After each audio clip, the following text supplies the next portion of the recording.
Good morning student, this is exercise 3.2, some important points and definitions to be learned. Okay, ABCD is a parallelogram, then it satisfies the following condition. First of all, what is a parallelogram? This is a quadrilateral, it has four sides, and if it satisfies these conditions, then we can say that this quadrilateral is a parallelogram.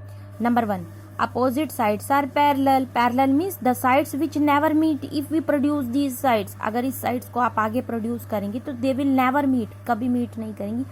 So these are parallel side. AB is parallel to DC, AD is parallel to BC, and opposite sides are equal also. AB is equal to DC and AD is equal to BC. Okay, second property, opposite angles are equal. Opposite angle, angle A is opposite to angle C, so angle A and C are equal.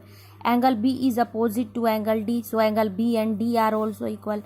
Diagonals bisect each other but not equal. Diagonals means the line segment joining the opposite points, जो opposite point को join करते हैं. AC is a diagonal, BD is a diagonal.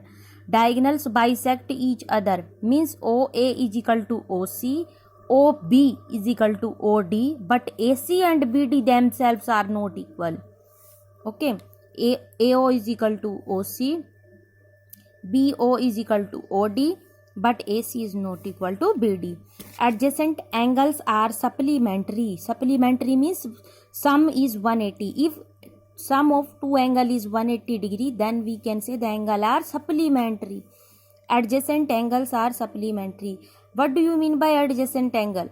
Adjacent angle means if two angles have a common side, this angle BAD, this one, and angle ABC, this angle BAD, this one, and BAD and CBA, these two angles have a side AB common.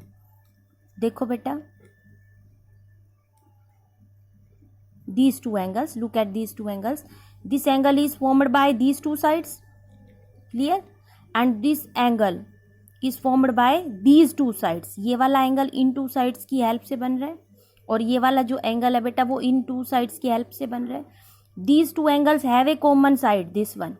इस angle में भी ये side include हो रही है और इस वाले एंगल में भी ये साइड इंक्लूड हो रही है. It means if two angles have a common side, then two angles are adjacent angle. Okay, so these two angles are adjacent angle. Angle A plus angle B is equal to 180 degree. Angle A plus angle B is equal to 180 degree. Similarly, angle A plus angle D is equal to 180 degree. Angle D plus angle C is equal to 180 degree. Angle C plus angle B is equal to 180 degree. So adjacent angles are supplementary means adjacent angle का जो सम होता है वो 180 degree होता है. adjacent angle क्या होती है? जिन टू एंगल में एक साइड कॉमन हो. Clear? Now what is a trapezium? It is a quadrilateral because it has four sides with one pair of parallel sides. इसमें only one pair होगा आपका parallel sides का and one pair of non-parallel sides. These are non-parallel because these sides if you produce them they will intersect each other. अगर आप इन sides को produce करोगे तो they will meet at a common point. आगे चलकर ये एक point पर meet कर जाएंगी. So these are not parallel. Only one pair of parallel sides is here. AB is parallel to DC. First property is this, AB is parallel to DC. Second property, angle A plus angle D is equal to 180 degree.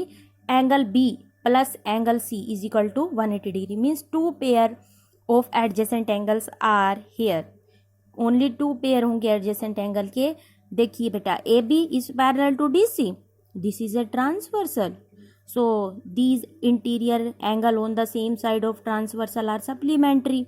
Means angle A plus D is equal to 180 degree. जब two sides parallel होती हैं बेटा और एक transversal side उनको intersect करती हैं तो ट्रांसवर्सल के सेम साइड में जो बनने वाले इंटीरियर एंगल होते हैं ना उनका सम 180 होता है. ये आपने 7th क्लास में स्टडी किया था कि जब दो पैरेलल साइड को एक ट्रांसवर्सल इंटरसेक्ट करती है then sum of interior angle on the same side of transversal. This is a transversal line and the interior angles are A plus D. These are supplementary means angle A plus D is equal to 180 degree and angle B plus C is equal to 180 degree.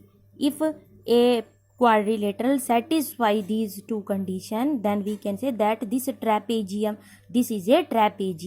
Okay, next one, isosceles trapezium. This is also a trapezium, but we can say that it is isosceles trapezium because one pair of parallel side and one pair of non parallel side, but these are equal in length. ये दोनों side non parallel तो हैं but equal होंगी. Okay, और इसकी properties क्या होती है? One pair of opposite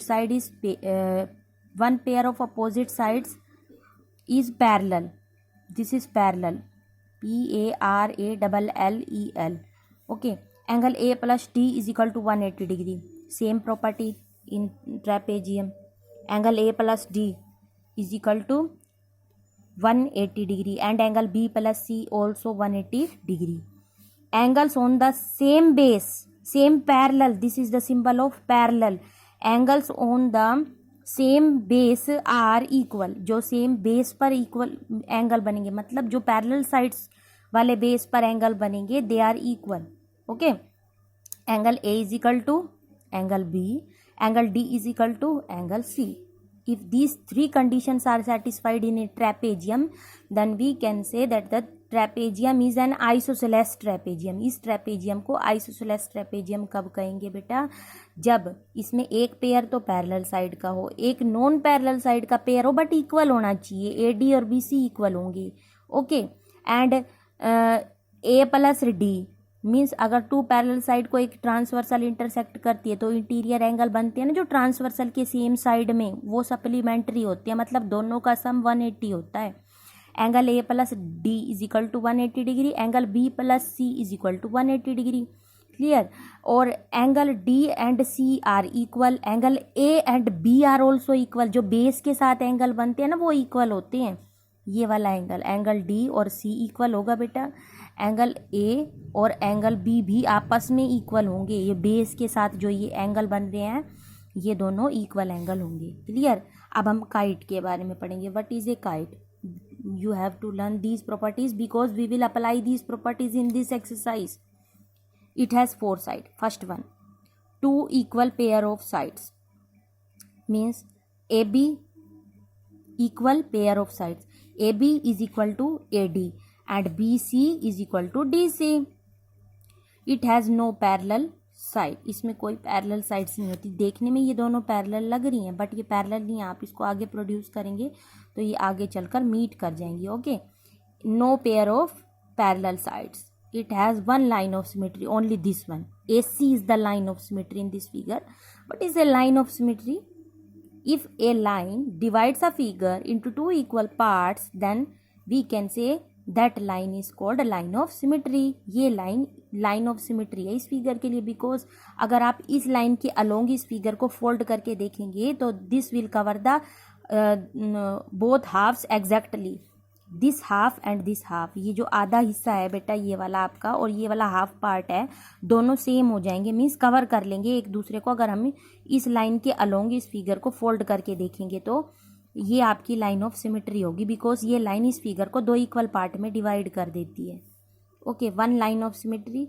diagonals intersect each other eight right angle. जो इसके डायगोनल्स होते हैं ना वो एक दूसरे को 90 डिग्री पर इंटरसेक्ट करते हैं. और जो ये वाला डायगोनल होता है ना बेटा, ये एक दूसरे को 90 डिग्री पर बाय इंटरसेक्ट करते हैं दोनों डायगोनल, बट डायगोनल आपस में इक्वल नहीं होते.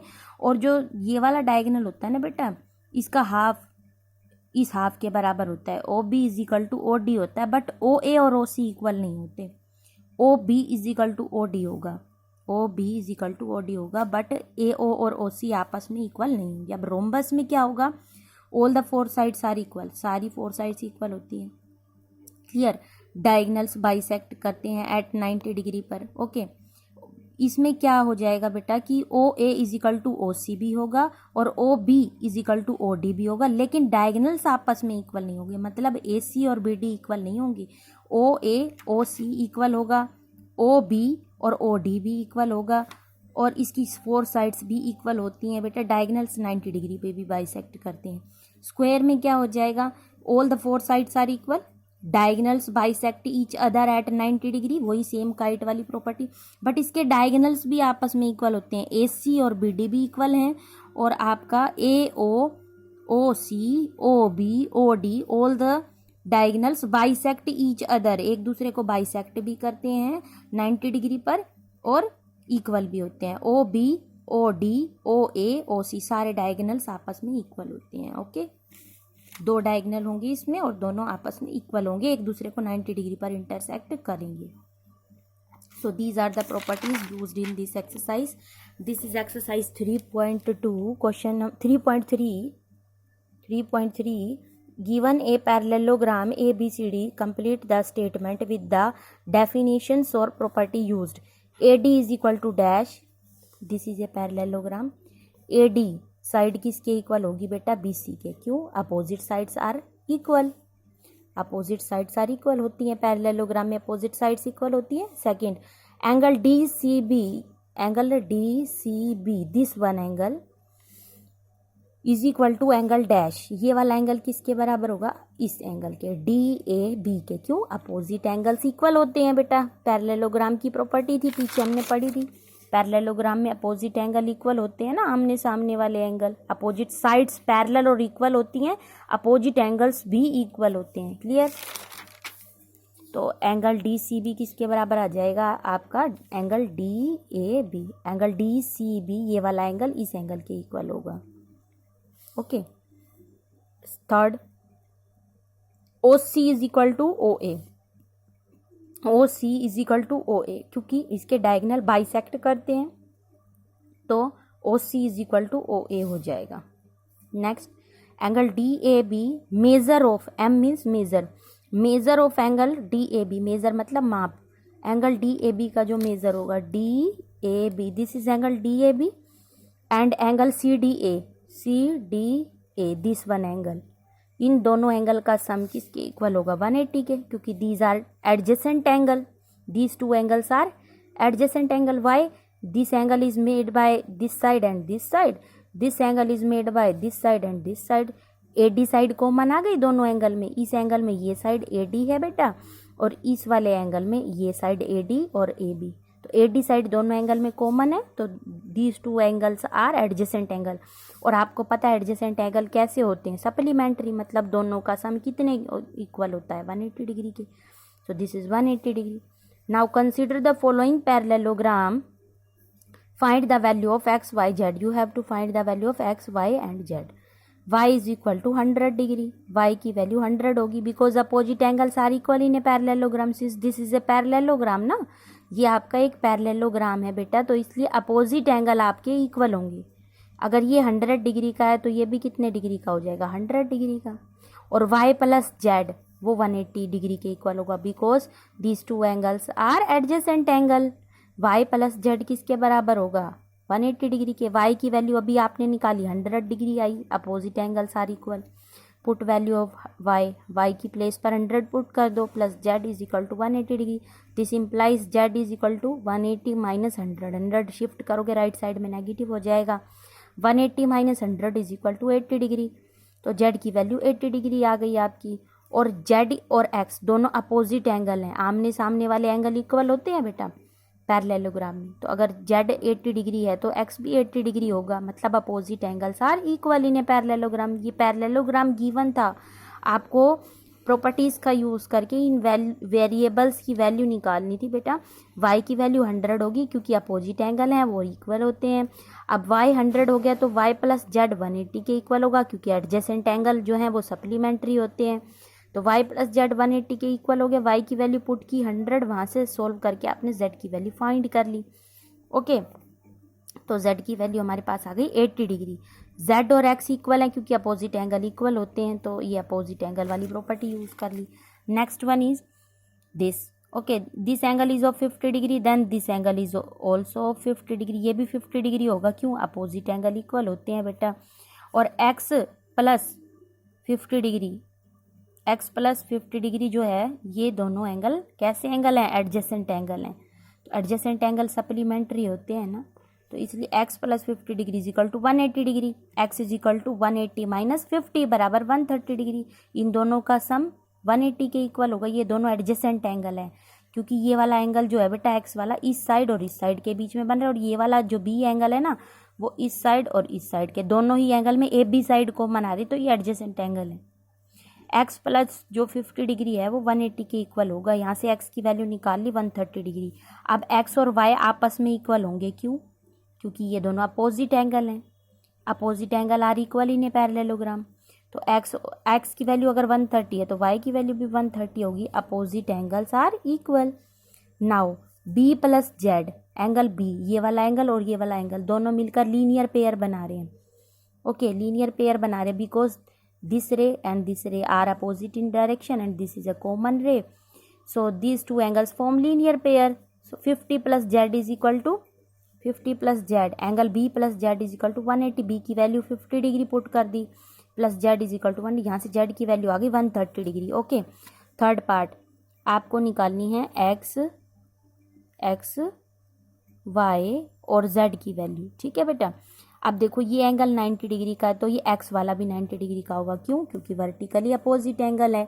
वर्टिकली अपोजिट एंगल क्या होते हैं बेटा? जब टू लाइन एक दूसरे को इंटरसेक्ट करती है तो आमने सामने के जो एंगल होते हैं ना, अगर ये 90 डिग्री का है और ये आपका एक्स है तो एक्स भी 90 डिग्री का होगा। आमने सामने वाले जो एंगल होते हैं उनको वर्टिकली अपोजिट एंगल कहते हैं। एक्स बराबर 90 डिग्री, आपका एक्स जो है वो 90, ये दोनों लाइनें हैं इंटरसेक्टिंग लाइन। जब दो लाइनें एक दूसरे को इंटरसेक्ट करती हैं तो vertically opposite angles are equal. X is equal to 90 degree. Okay, X is equal to 90 degree आ गया, ये 30 डिग्री है। तो this is a triangle and you can apply angle sum property. एक ट्राइंगल में तीनों एंगल का सम 180 होता है बेटा। अगर एक्स 90 डिग्री है, ये 30 है, तो वाई की वैल्यू क्या होगी? एक्स के प्लेस पर 90, y plus 30 is equal to 180 degree. Solve कर लो अब इसको। 90 plus 30 120 plus y is equal to 180 degree. Y is equal to 180 minus 120 is equal to 60 degree. Y की वैल्यू 60 आ गई बेटा।